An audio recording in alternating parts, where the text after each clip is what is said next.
श्रोता प्रेमियों, मैं राम सागर शास्त्री आप लोगों के समक्ष रखने जा रहा हूं एक प्रसंग, नागलीला।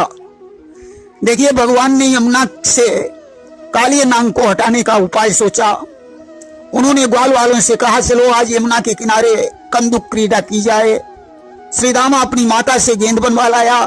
आज मनसुखा, दामा, श्री दामा, छदामी आदि बाल सखाओं के साथ भगवान कंदुक क्रीड़ा करने लगे कि चेता प्रसन्नम मनसा विनोदा स्वस्थम शरीरम नव चेतना च सौहार्द लाभो च देश भक्ति संजायते कंदुक खेलने।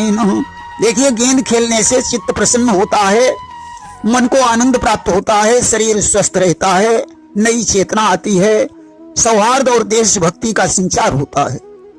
तो आज यमुना के तट पर भगवान कंदुक क्रीड़ा करने लगे कि गिरकलिंद की नंदिनी यमुना जी के तीर कालियदह के घाट पर खेल रहे थे वीर। अलबेले मन चले सब ब्रज के गोप किशोर फेंक रहे थे गेंद को एक एक की ओर। कालियदह के निकट कंदुक क्रीड़ा हो रही है। कोई गेंद फेंकता है, कोई टोल मारता है। अब गेंद फेंकने में भगवान का नंबर आया। वे मनसुखा की तरफ ज्यादा गेंद फेंकते थे। श्री रामा नाराज हो गया। उसने कहा, कृष्ण, हम बहुत देर से डंडा लिए खड़े हैं, परंतु तुमने मेरी तरफ एक बार भी गेंद नहीं फेंकी। मुझे तो ऐसा लगता है कि मनसुखा आपको ज्यादा प्रिय है। भगवान ने कहा, नहीं श्री रामा, ऐसी कोई बात नहीं है।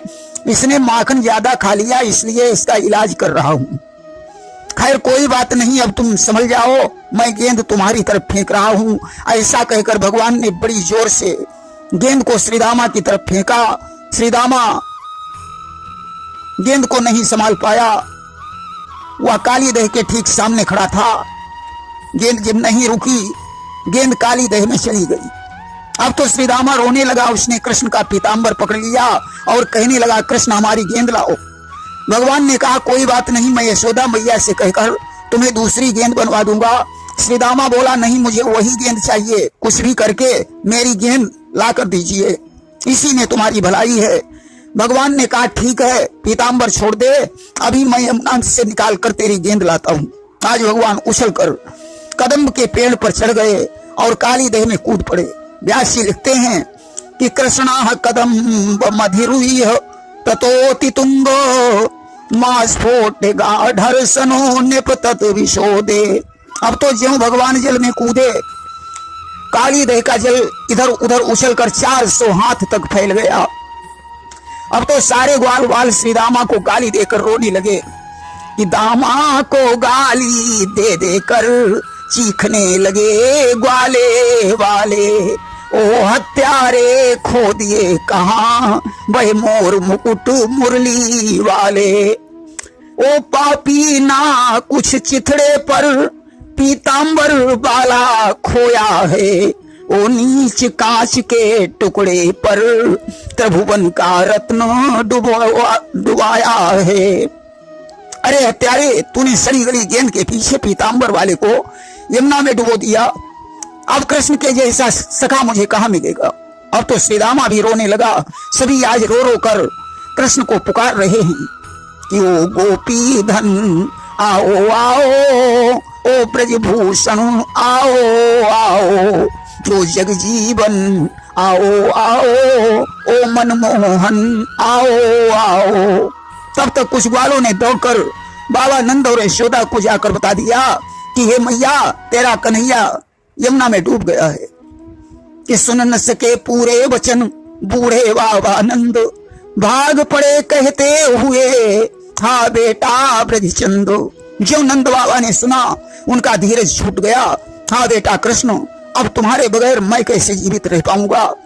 ऐसा कहकर भाग खड़े हुए और यमुना के तट पर पहुंचकर विलाप करने लगे कि ईश्वर तुम बड़े निर्दयी हो, जो यह दुख दिया बुढ़ापे में। क्यों दिया जो गुल कर दिया हाय, देकर यह दिया बुढ़ापे में। काली दह के अब मरघट पर देखेगा जग दूसरी चिता, पहली जल के भी तर होगी ऊपर जल के दूसरी चिता। हे ईश्वर, तुम कितने निर्दयी हो जो तुमने बुढ़ापे में दिया हुआ दिया गुल कर दिया। अब तो यमुना के तट पर दो चिताएं बनेगी, एक तो जल के अंदर होगी और दूसरी जल के बाहर होगी। पिया कहकर वहीं पर गिरे बूढ़े पिता तुरंत, दाऊ नहीं संभालते तो होता प्राणंत। इतना कहकर बाबा नंद बेहोश होकर पृथ्वी पर गिर गए। बलराम ने उन्हें संभाल लिया, अन्यथा उनका प्राणांत ही हो जाता। इधर मैया यशोदा भी रोती चिल्लाती यमुना के किनारे पहुंची कि बतला दो अरे मुझे कोई, मेरी गोदी का लाल कहाँ, मेरा मोहन मेरा नंदन मेरा वह ब्रज गोपाल कहाँ। माता से पहले लाल मरे यह नियम न मैं चलने दूंगी, बूढ़ों के पहले बच्चों की किस तरह ही चिता जलने दूंगी। जाती हूँ वरुण लोक को मैं, लाला को यहाँ पठाऊंगी, अपने प्राणों को दे दूंगी, बदले में उसे बचाऊंगी। अरे मुझे कोई ये तो बताओ, मेरा कन्हैया कहाँ चला गया? माता जीवित रहे और पुत्र मर जाए, मैं इस नियम को नहीं चलने दूंगी। अभी यमुना में कूद कर वरुण लोक में जाकर अपने लाला को यहाँ भिजवाऊंगी। ऐसा कहकर यशोदा जी यमुना में कूदने को तैयार हो गई। श्री रामा ने आगे बढ़कर उन्हें पकड़ लिया और बोला, मैया ये सारी गलती मेरी है, मैंने गेंद के लिए झगड़ा किया। कन्हैया यमुना में कूद गया। तब तक बलराम ने कहा, मैया वह देखो कन्हैया पानी से बाहर आ रहा है। यशोदा जी गौर से देखने लगी। उन्होंने कहा, बलराम तुम मुझे बहका रहे हो, कल कन्हैया मुझसे माखन मांग रहा था, मैंने उसे माखन नहीं दिया, इसलिए वो नाराज होकर यमुना में डूब गया। नंद जी रोकर कह रहे थे, कृष्ण कब पानी से बाहर आएंगे? कि पागल की भांति नंद बोले, अत्यंत शीघ्र कब आएंगे? क्या महाप्रलय हो जाएगी तब अपना दर्श दिखाएंगे? क्या महाप्रलय होने के बाद अपना दर्शन देंगे? ऐसा कहकर जोर जोर से रोने लगे। आज सारे गोपी ग्वाल ही नहीं, गाय और बछड़ों के भी आंसू निकल रहे थे।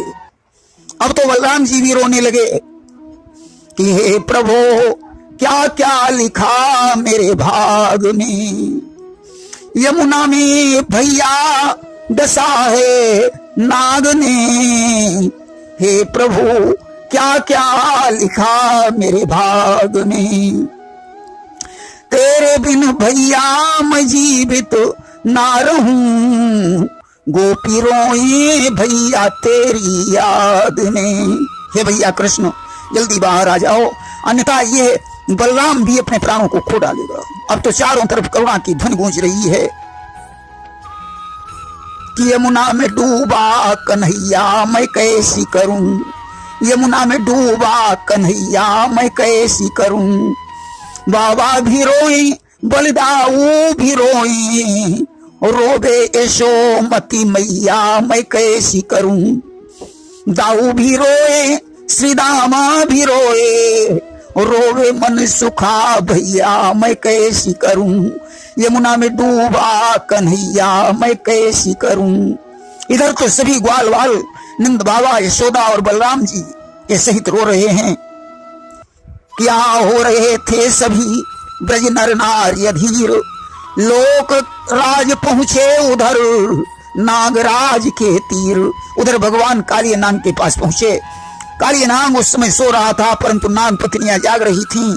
ज्यों भगवान कृष्ण वहां पहुंचे, एक नाग पत्नी ने कहा, बेटा तुम कितने सुंदर हो, तुम्हारा रूप देखकर मुझे दया आ रही है, इसलिए यहाँ से जितनी जल्दी हो सके भाग जाओ, अन्यथा कहीं नाग जाग गया तो एक ही फुंकार में तुम्हारा काम तमाम हो जाएगा। कि बोली बच्चे भग जा जल्दी, क्यों नाहक प्राण खो रहा है। सौभाग्य समझिए अपना लाला, जो काली नाग सो रहा है। भगवान ने कहा, नागनियों मैं तुम्हारे नाग से ही मिलने आया हूं, तुम उसे जगा दो, भगवान ने बार बार कहा, परंतु नागनियों ने नाग को नहीं जगाया। भगवान आगे बढ़े और उसके पूंछ पर लात मारी। नाग जाग गया, उसने हजारों फनों को फैलाया, भगवान को शरीर में लपेट लिया, फुंकार मारकर फन की चोट करने लगा। उसके मुंह से झाग निकल रहा था जिससे यमुना का पानी खौलने लगा। भगवान ने कहा, ठीक है, पहले तुम मुझे खूब लपेट लो, फिर तुम्हें हम अपनी कलाकारी दिखाएंगे। भगवान ने अपने शरीर को मोटा करना शुरू कर दिया। अब तो उसके गुरिया गुरिया चटकने लगे। उसने भगवान को मुक्त कर दिया और फनों की चोट करने लगा। काली नाग फन मारता है, भगवान उसे बचाते हैं। अब तो भगवान कूद कर उसके फन पर चढ़ गए और अपना भार बढ़ाने लगे। नाग जिस फन को ऊपर उठाता है, भगवान कूद कर उसी फन पर चढ़ जाते हैं। अब तो उसके मुंह से रक्त बमन होने लगा कि विष उगल चुका, चोटें कर ली, बल दिखलाया फुंकारी का, लेकिन कुछ चारा चल न सका, बनवारी पर फनधारी का। काली नाग का सारा प्रयत्न भगवान के आगे विफल हो गया। भगवान ने अपनी बंसी निकाली और बजाकर उसके फनों पर नृत्य करने लगे। अब तो काली नाग का अभिमान नष्ट हो गया। नाग पत्नियों ने नाग की हालत देखी, वे भगवान की विनय करने लगी कि नमः कृष्णाय रामाय वासुदेवाय सुताय च प्रद्युम्नाय निरुद्धाय सात्वताम पतये नमः। हे प्रभु, आप वासुदेव संकर्षण एवं प्रद्युम्न और अनिरुद्ध हैं। हे चतुर्व्यूह रूप श्री कृष्ण, हम आपको नमस्कार करती हैं। आप अपराधियों को दंड देते हैं। किसी अपराध के कारण इस नाग को ये योनि प्राप्त हुई है, परंतु ये हमारा पति है, इसके मरने पर हम सब विधवा हो जाएंगे। इसलिए हे प्रभु कि हे प्रभु, सुहाग के आशीष से अनुरागिन का अंचल भर दो, तजकर स्वामी के प्राणों को मेरी चूड़ियां अमर कर दो। नाग ने कहा, प्रभु हम तो जन्म से ही दुष्ट हैं, तामसी जीव हैं, आपकी महिमा को नहीं समझ पाए, मेरे ऊपर कृपा करो। भगवान ने नाग से कहा, मैं तुम्हें प्राणदान दे रहा हूं, परंतु तुम अब यहां नहीं रह सकते हो। अब तुम इस कुंड को छोड़कर रमणक द्वीप को प्रस्थान करो। नाग ने कहा, प्रभु गरुण से हमारा बैर है, वे मुझे मार डालेंगे। कि है हमते खगपति की रारी, अवंत गए डरी हैं सो मारी। नाग ने कहा, एक दिन गरुण जी ने किसी स्थान पर आकर एक मछली खा ली थी। सौभर ऋषि ईश्वर का ध्यान कर रहे थे। उन्होंने गरुण को श्राप दे दिया था कि इस स्थल पर गरुण यदि कभी आए तो हमारे श्राप से वे भस्म हो जाएंगे। और यहाँ श्राप सौभरी ऋषि केरा, और ताते गरुण करत नहीं फेरा। भगवान ने कहा, तुम्हारे फनों पर हमारे चरण चिन्ह अंकित हो चुके हैं, इसलिए गरुण तुमसे अब नहीं बोलेंगे कि मेरे चरण चिन्ह तब माथा, और लखी अब बोली है नहीं खगना था। आज नाग काली देह को छोड़कर रमणक द्वीप को चला गया। देखिए, काली नाग पूर्व जन्म में बहुत बड़ा अभिमानी राजा था। श्रापवशी से नाग योनि प्राप्त हुई थी। काली नाग रमणक द्वीप छोड़कर यमुना में क्यों रहने लगा? देखिए, गरुण जी की माता विनिता और सर्पों की माता कद्रु में परस्पर बैर था, इसलिए गरुण को जो सर्प मिल जाता था उसे वे खा डालते थे। व्याकुल होकर सभी सर्प ब्रह्मा जी के पास गए। ब्रह्मा जी ने नियम बना दिया कि प्रत्येक अमावस को एक सर्प बारी बारी से गरुण के पास जाया करेगा। एक दिन काली नाग का नंबर आ गया। उसे अपने ऊपर घमंड था कि मैं गरुण का स्वयं भक्षण कर लूंगा। दोनों में भयंकर युद्ध हुआ। काली हार गया और वहां से भागकर काली देह में छिप गया। अब प्रश्न उठता है कि काली देह के निकट की सभी वनस्पतियां सूख गई थीं, तो कदम्ब का वृक्ष हरा भरा कैसे बना रहा? देखिए, एक बार गरुण जी अपनी चोंच में अमृत लेकर कदम्ब पर बैठ गए और उनके मुंह से अमृत की एक बूंद वृक्ष पर टपक पड़ी, जिससे वृक्ष हरा भरा बना रहा। देखिए, उधर तो नाग रमणक द्वीप को चला गया और इधर सभी लोग रो रो कर भगवान को पुकार रहे हैं कि वाणी नहीं पुकार रही, अब प्राण रहे हैं टेर कन्हाई, कहां लगाई देर। हे कृष्ण, जल्दी से बाहर आ जाओ, इतनी देर क्यों लगा रहे हो? अब तो भगवान कुंड से बाहर निकल पड़े। सभी लोगों के मानो खोए हुए प्राण वापस मिल गए हों। भगवान ने नाग की सारी कहानी सुनाई। सुनकर सभी लोग बड़े प्रसन्न हुए। काफी रात हो जाने के कारण यमुना के तट पर ही ठहर गए। गर्मी के दिन थे, अचानक वन में आग लग गई। ब्रजवासी दावानल से घिर गए। अब तो ग्वाल वाल कृष्ण और बलराम को पुकारने लगे कि मोहन मोहन क्या सोते हो, या सूरज ढलने वाला है। हे जनरंजन लो खबर जल दो, जनमंडल जलने वाला है। ग्वालों ने कहा कृष्ण शीघ्र इस आग से हम लोगों की रक्षा करो। भगवान ने कहा चिंता मत करो, मैं अभी आग को शांत करता हूं। भगवान ने समस्त दावानल का पान कर लिया और अपनी वैष्णवी माया का संचार करके सबके हृदय से वह घटना भुला दी। इस तरीके से भगवान ने दावानल से अपने स्वजनों की रक्षा की। देखिए भगवान ने अग्नि का पान क्यों किया? भगवान ने सोचा मैं सबका दाह दूर करता हूं, इसलिए यह दाह भी दूर करना चाहिए। नंबर 2, त्रेता में अग्नि ने सीता जी को सुरक्षित रखकर मेरा उपकार किया था, इसलिए उसको मुंह में रखकर अग्नि का सत्कार कर रहे हैं। भगवान के सुख से, भगवान के मुख से अग्नि की उत्पत्ति हुई है, इसलिए भगवान ने उसे मुख में धारण कर लिया। नंबर 4, मुख द्वारा अग्नि शांत करके भगवान ने यह सिद्ध किया है कि भवरूपी दावानल को स्थानीय ब्राह्मण ही शांत करने में समर्थ हैं। एक दिन जब बलराम और कृष्ण ग्वाल वालों के साथ वन में गए और वहां गायें चरा रहे थे, तभी ग्वाले के वेश में प्रलंबासुर वहां आ गया। उसने कृष्ण और बलराम को हरण करने का विचार किया। भगवान तो सब समझ ही गए। उन्होंने ग्वाल वालों के 2 दल बनाए। एक दल के नायक कृष्ण और दूसरे दल के नायक बलराम बने। प्रलंबासुर भगवान की पार्टी में है।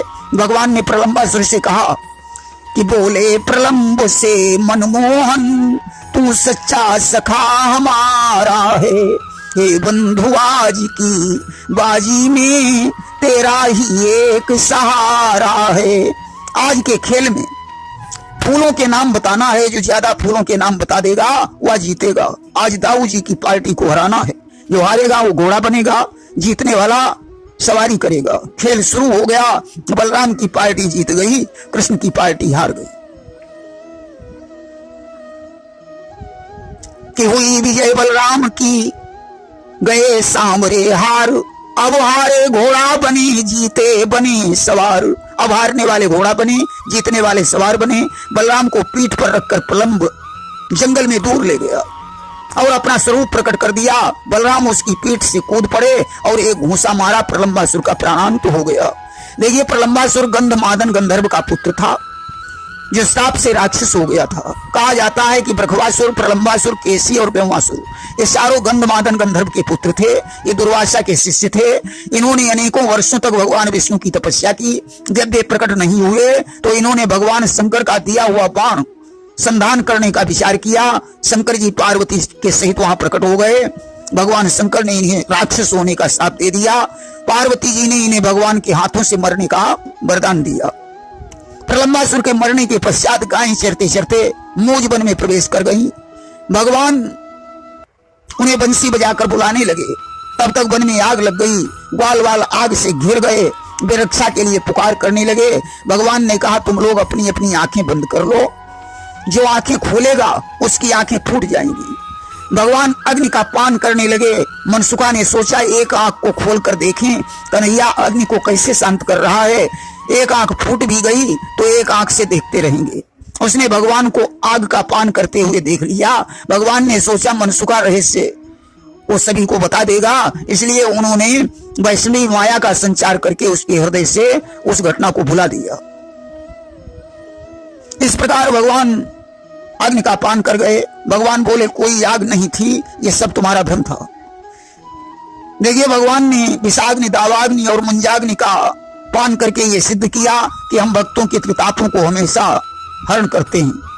पहले रात्रि में, दूसरी बार दिन में अग्नि पान करके भगवान ने ये सिद्ध किया कि मैं रात दिन भक्तों के ताप हरने के लिए तैयार रहता हूँ।